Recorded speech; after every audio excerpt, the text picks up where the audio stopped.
Hey everyone, today we're talking about becoming future focused, the future of money. My name is Isaiah Goodman, Chief Financial Advocate at Becoming Financial.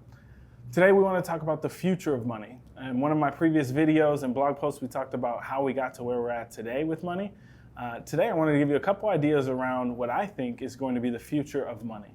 So if you've ever traveled abroad, especially in Europe, they use a ton of coins. They use dollar coins, $2 coins for their euros. And it's really easy to be able to trade, manipulate, and use those coins for a long time. That's kind of what I think the theme will be for the future of money. What's going to be the simplest and easiest to use for the biggest number of people. So one thing clear, we're not talking about Forex. Forex is when you're exchanging currency and trading based on the values of those currencies. So if you think that the US dollar is going to be stronger compared to another currency, you make a trade, and then when you trade back, you've actually gained money because the exchange rate will vary day by day and week by week. So that's one thing. Forex is currency trading and exchange. We're not talking about that. What we're talking about is how will people pay for goods and services in the future.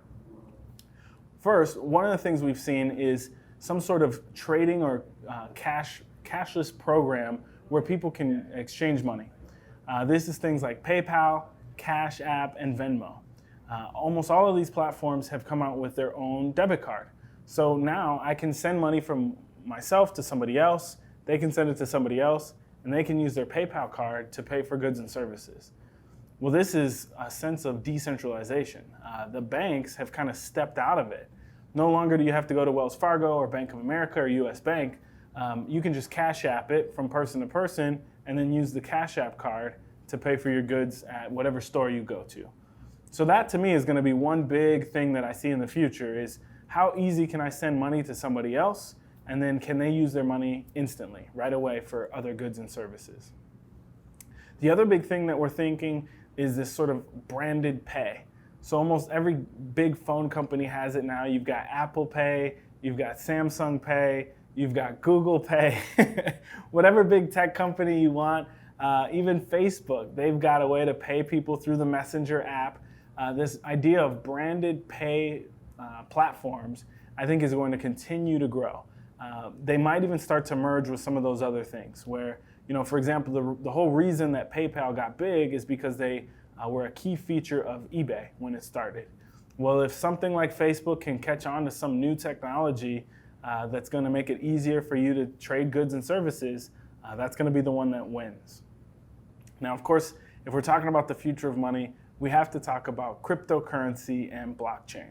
Now, I just want to be clear, blockchain is a way that you're managing the software and the technology behind the cryptocurrency. Blockchain itself is not the actual money or the currency. The different names that are out there, you've got Ethereum and Bitcoin, all the different names that you can trade, those are the cryptocurrencies. And the reason they're called crypto is because they can exchange hands basically anonymously. So that's where, when they first came out, they got kind of a bad rap because people were trading things illegally and paying for those goods and services with this sort of anonymous cash or currency. But where I think the future is going to go is more along the lines of accounting and financial services. So if, for example, you could see the quarterly reports of a company, but it was secured by blockchain, because you knew every single transaction in that last quarter was secure, then you'd be a lot more confident in investing in that company rather than having an Enron type of situation where they kind of manipulated the books a little bit and then, of course, the company fell apart. So that is where I think the future of money is going to go, not necessarily to a certain cryptocurrency or that everybody will use it and accept it, but I think that things will be faster and more secure. And then the future of money will revolve around that. Knowing that I've paid all of my bills on time, and that's a secure thing, written by blockchain. What will that do for credit scores? So things like that. For my vision for the future, that's where I think it's all going to go, and something that you need to be aware of. The last thing that I think will be happening is this idea of returning to bartering. When we started, we talked about money in the past of money. People used to exchange a fur for vegetables or whatever it might be. And then this idea of money came back.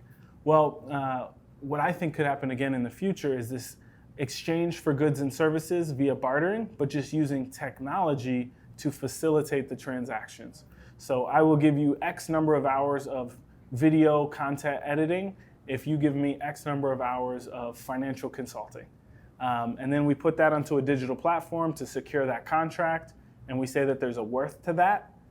Well, there you go. There's no actual money that exchanged. It was more of a barter, but technology secured that transaction and that contract acted as a currency.